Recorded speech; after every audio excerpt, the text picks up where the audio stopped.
Hi everyone welcome back to my channel. तो आपण विभिन्न प्रकार बनै खाइथिबे किंतु आपण केबे बिना प्याज रसुण रे एमिति बनै खाइचंती कि? आज आमे बनेबा बिना प्याज रसुण आलूदम।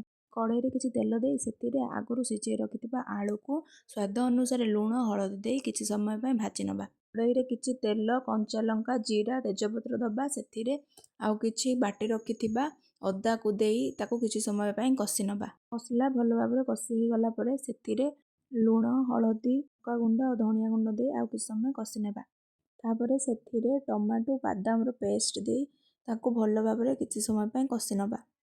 ता ऊपरे कस्तूरी मेथी दे को किछि समय कसी भाजी रखिथिबा आलू को गुंडेई कसी नेबा। आलू भलो भाबरे कसी सरला परे ता ऊपरे गरम पानी दे ताको आउ 10 मिनिट पय फुटिबा को छाडी देबा। ता ऊपरे आउ किछि धनिया पत्र दे ताको किछि समय पय फुटै नबा। देखंतु केते सुंदर आमर बिना प्याज रसुण आलू तरकारीटी बनिछि। आलूदम को आमे पूरी परोटा भात सबुथिरे एंजॉय करि परिबा। भलो लागिथिले लाइक शेयर एंड सब्सक्राइब करिवे।